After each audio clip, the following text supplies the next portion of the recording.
Salut Émilie.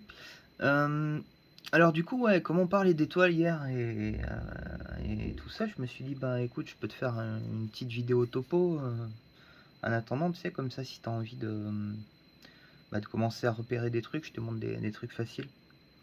Donc là, l'idée, c'est, on est couché dans l'herbe, tu vois. Il est, euh, il est 14h24 de l'après-midi, et comme on a absolument rien à faire toute la journée, on va attendre que la nuit tombe. Et du coup, bah, j'accélère un petit peu le temps. Voilà, hop. Maintenant, il est 18h13, la nuit commence à tomber. On commence à voir des étoiles. On peut même aller jusqu'à 19h à la limite. Voilà, tu vois le ciel, il tourne un peu. Ça y est, on est à 7h moins 10.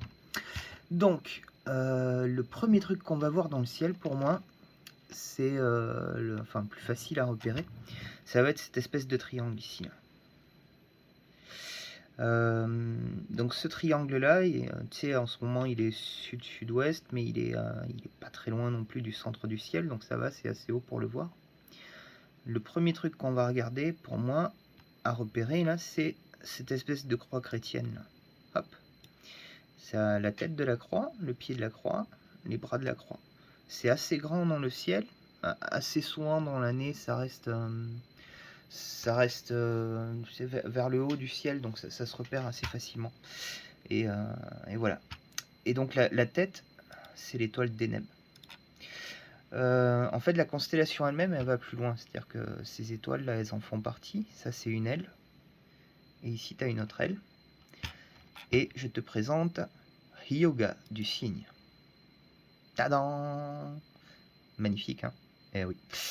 Euh, et en fait, voilà une de celles qui brille un peu. Ici, tu vas avoir Vega de la lyre. Donc, bah, Vega, tu peux penser à Street Fighter 2, par exemple. C'est le mec avec les longues griffes, là, l'espagnol et tout. Euh, la lyre, bah, tu sais, euh, le nom des constellations, tout ça, ça change.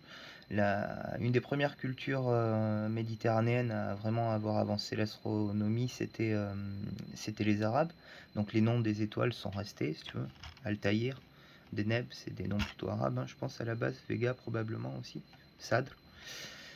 Euh, Et donc, ça, les formes des constellations, si tu veux, quelle étoile en fait partie ou pas, le nom qu'on y donne a changé aussi selon les cultures, les lieux, selon les époques. Donc, la lyre, en fait, à une époque, c'était le corbeau. Ça a été aussi le vautour. Voilà. Bon, aujourd'hui, on l'appelle la lyre. En fait, le parallélogramme, on le voit très très peu. Ce qu'on voit surtout, c'est Vega. Mais ça se repère un peu. J'enlève les lignes, si tu veux. Voilà. Ça, ouais, effectivement, ça ressemble un peu à ça dans le ciel. Ce qui est vraiment grand, c'est ça. Et là, ici, dans le coin, on voit Vega. Et ici, donc, il y a Altaïr qui brille. Altaïr, là, il y a une espèce de petit alignement de 3 étoiles. En fait, ça va être la queue de l'aigle. Ici, tu vas avoir les ailes de l'aigle et la tête. Hop.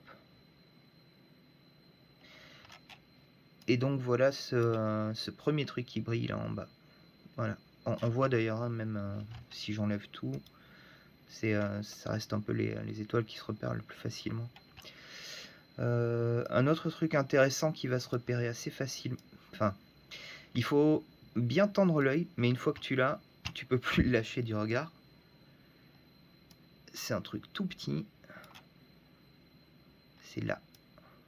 Ici. Et ça, je sais pas, tu peux l'appeler Shine bright like a diamond. Shine bright like a diamond.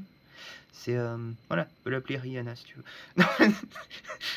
C'est non, en fait, ça ferait partie du corps du taureau et ça fait un petit groupe d'étoiles qui est tout petit, tu vois, dans le ciel, ça occupe presque rien, mais c'est tellement concentré, brillant, ça fait comme un petit diamant dans le ciel en fait.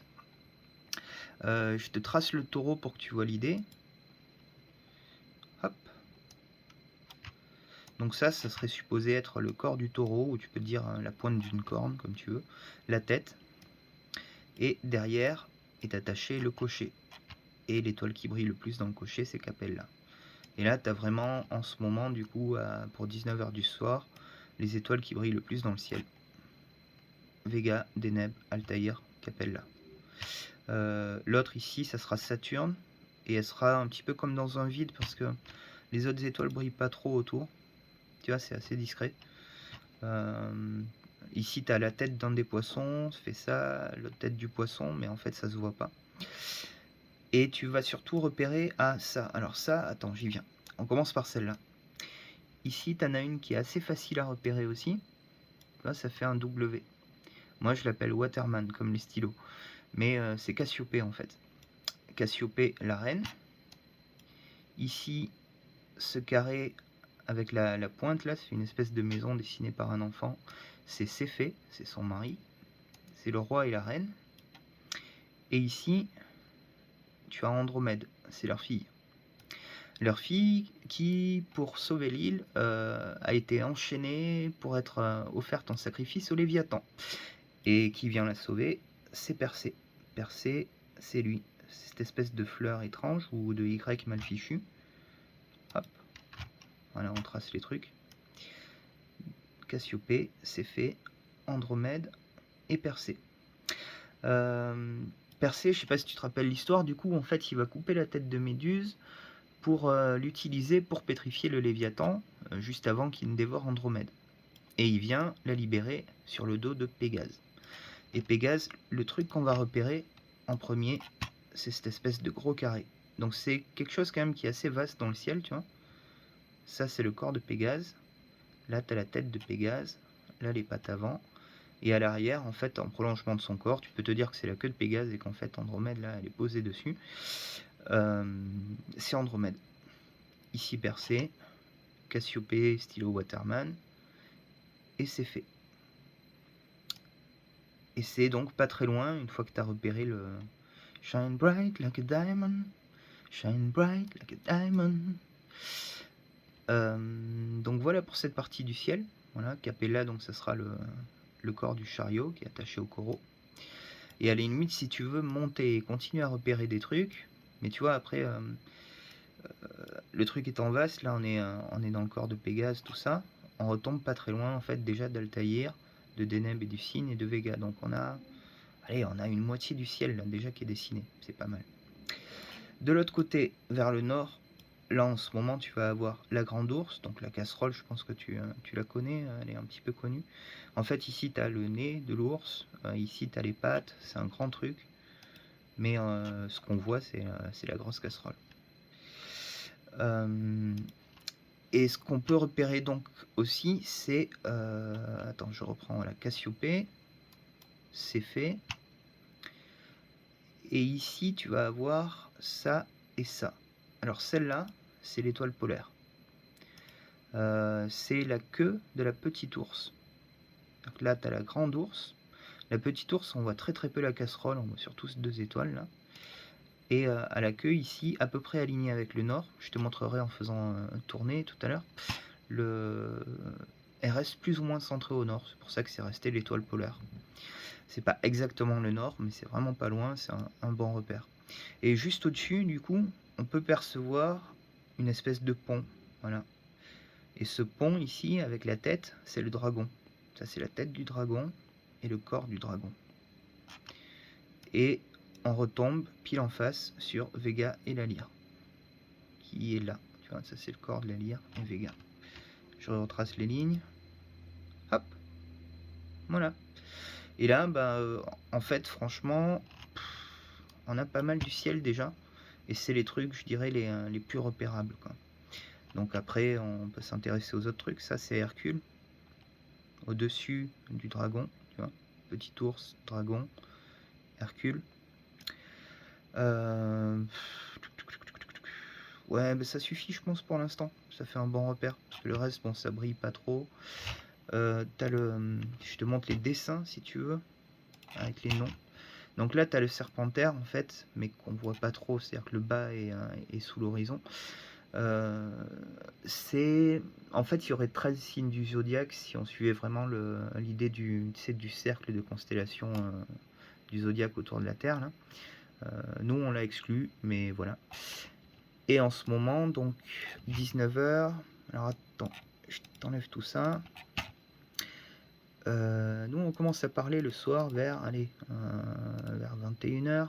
Hop, Voilà, là on est à 22h30. Et, euh, et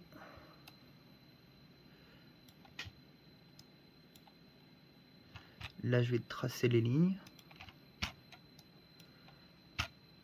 Là, à 22h30, du coup, tu as les poissons. Et là, tu as le bélier. Et là, le taureau. C'est-à-dire qu'on est vraiment, tu vois, ça c'est le Verseau. Là, tu as le Capricorne, du coup, à 22h30, il est passé sous l'horizon, mais à 19h, on le voyait. Et de l'autre côté, Taureau et les Gémeaux. Donc on est à peu près au milieu du ciel là, au moment où on parle. C'est assez marrant. J'ai remarqué ça juste hier, du coup. Bref, je le signale parce que c'est rigolo. Que dire d'autre? Voilà, les trucs verts, donc j'ai dit tu les verras pas à l'œil nu parce que c'est des faisceaux d'astéroïdes en fait. Puis il y a des saisonnalités pour bien les voir. Au niveau des planètes qu'on voit en ce moment, du coup, il y a Saturne qui va bien briller. Qui va bien briller dans un moment où il n'y a pas grand chose qui brille du coup. Donc tu sais que là t'es pas loin parce qu'il y a la tête d'un poisson. Ici tu sais qu'il y a le corps du Verseau, mais tu le vois pas forcément parce que c'est dur à repérer. Et il y a Saturne. Et de l'autre côté, t'as Jupiter qui se lève, qui doit se lever vers 22h quoi. Voilà. Qui brille aussi, mais du coup c'est pas une étoile. Quoi d'autre? Je crois que ça suffit. Après je peux te montrer les dessins, mais on s'en fiche un peu, c'est complètement arbitraire quoi. Mais voilà, le corps de Pégase du coup, le gros carré, Andromède derrière, Persée avec la tête de Méduse, Cassiopée, c'est fait. Hop. Le dragon, la petite ours, la grande ours. Ici tu as Orion. Orion c'est une chanson de Metallica par exemple. Orion on la repère à ça. Elle est aussi facile à repérer, mais là en ce moment il faut attendre un petit peu dans la nuit, genre vers 23h quoi. Est-sud-ouest. Et c'est ça qu'on repère en premier là. Ça c'est la ceinture d'Orion. Là t'as Bételgeuse qui est vers la tête et Rigel qui est vers les pieds. Et en fait il tend une espèce d'arc. Voilà. C'est... clic. Ça ressemble à ça. Quoi d'autre? Je pense que c'est déjà pas mal. Et en fait, depuis chez toi, comme on voit très très bien la Voie lactée, je pense que vraiment commencer à essayer de repérer juste ces trois, c'est une bonne idée. Parce que tu as le signe qui est aligné avec la Voie lactée. Et globalement, là, on a lu presque tout le ciel quand même. Enfin, après, il y a d'autres trucs à regarder, mais voilà. On n'a peut-être pas parlé de la baleine, mais parce qu'on la voit pas, en fait, elle est sous l'horizon. C'est-à-dire que tu as... dans la légende, tu sais, il y a le Léviathan, en fait. Et en fait, elle est là, la baleine, c'est elle. Elle est juste sous les poissons. Ça, c'est le bélier. Les poissons étant là, la baleine est là. Mais on la voit vraiment très très peu. Si j'enlève tout, c'est un peu difficile à repérer, quoi. À la limite, c'est plus facile de repérer Orion, ici. Clic. Et tu te dis que si tu as Orion, que tu as ici, tu vois, Shine Bright Like a Diamond, le Aldébaran, la tête du taureau, là, ici, quelque part, il y a le corps de la baleine. Ici. Là, voilà. Et donc, on va dire que c'est elle que Persée a pétrifié en sauvant Andromède sur le dos de Pégase. Et qui suivent le vol du cygne. Sur la musique de la lyre, évidemment. Et bref, et t'inventes toutes les histoires que tu veux, parce que ce qui est intéressant là-dedans, en fait, c'est que c'est complètement phénoménologique, c'est ce qu'on perçoit à l'œil nu. Donc les étoiles qui brillent le plus pour nous, ça n'est pas forcément celles qui brillent le plus en réalité, ça n'est pas non plus forcément les plus proches, et on a l'impression que tout ça est dessiné sur une feuille de papier, alors qu'en fait pas du tout, c'est vraiment une très grande profondeur, et des étoiles qui nous paraissent éloignées sont en fait éventuellement extrêmement plus proches que celles qui nous paraissent à nous rapprochées. Et tout ce qu'on invente en termes de constellations, d'histoire, bah, c'est la culture humaine, quoi. Et on peut inventer absolument ce qu'on veut, donner les noms qu'on veut aux constellations, les retracer. C'est un truc assez délirant. Et en même temps, ça permet de s'intéresser bah, voilà, à l'astrophysique aussi.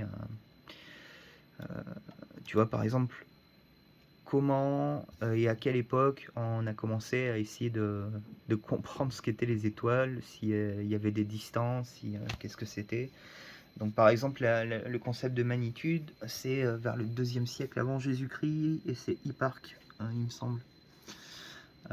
C'est la notion de brillance, en fait, de luminosité d'une étoile. Donc il y a la magnitude perçue, celle que nous on voit, et la magnitude absolue qu'on va essayer de développer un petit peu plus tard, en fait, en trouvant des moyens. Il y a comment est-ce qu'on connaît la composition d'une étoile ou d'une planète. En fait, on va utiliser les longueurs d'onde de la lumière, parce que la lumière, en traversant certains types de gaz ou de matière, va changer un petit peu, si tu veux, la longueur d'onde perçue, la couleur perçue. Et c'est ça qui va nous permettre de dire, tiens, telle étoile est composée à 80% de tel gaz, etc. Il y a vraiment énormément de choses fascinantes à comprendre, et puis la manière dont ça bouge. Donc j'avais dit que j'allais t'animer le truc pour comprendre. Voilà, ici tu as le dragon, là tu as la petite ours, et ici l'étoile polaire. Et en fait, si j'accélère le temps, je vais l'accélérer beaucoup. Ah, magie! Le ciel tourne autour. Hop, elle est toujours là. Elle bouge pas. Attends, c'est allé trop vite. Elle est toujours là.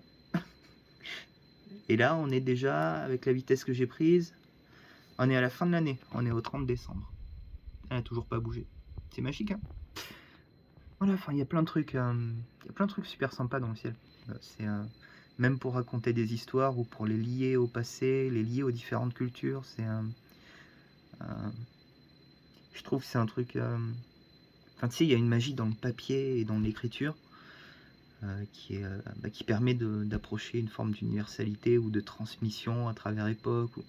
Et en fait, le ciel, c'est le papier primordial en ce sens-là. C'est sur lui qu'on a commencé à fixer les histoires.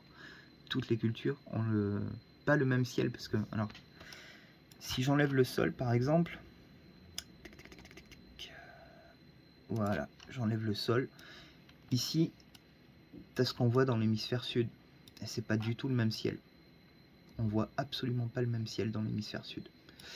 Donc effectivement, c'est pas le même ciel entre les nordiques et les sudistes, mais ça reste quand même le papier primordial, en fait. Voilà, bah, c'est fascinant. Et donc on va dire que les premiers dans l'histoire de l'humanité à vraiment découvrir ce papier dans sa grandeur, bah, c'est les marins, en fait. C'est grâce à la marine, parce que il y a un truc qui est vraiment fascinant, tu vois. Moi, ça m'est arrivé de tenir la barre en pleine nuit, tout seul, avec des vagues assez importantes, ce qui fait que quand tu as le voilier qui plonge entre les vagues, le ciel disparaît, surtout s'il y a des nuages, tu vois plus exactement le ciel. Mais par rythme, entre les vagues, tu repères, je sais pas moi, tu vois, telle forme, hop, et ça t'aide à maintenir le cap, en fait. Et tu sais que ça tourne un peu, mais si tu repelles l'étoile du nord, tu arrives à garder ton angle et à garder ton cap. Et donc, même sans, tu vois, parce que la boussole, elle peut bouger un peu trop à cause du roulis, du tanguy, tout ça, les étoiles continuent à t'aider à te repérer, en fait. C'est vraiment ton guide céleste. Donc il y a vraiment quelque chose de fascinant dans le ciel. Et en plus, c'est passionnant, je pense pour les gamins, tout ça, tu sais, c'est comme les dinosaures, enfin, c'est un truc, hein. Il y a de quoi fasciner tout le monde. Bon, j'ai peut-être beaucoup parlé, mais c'était pour te faire découvrir quelques trucs si ça t'amusait. Et puis, à l'occasion, si tu veux, on pourra en reparler sous un vrai ciel, quoi. Mais je te fais de gros bisous, bonne journée à toi, bon courage.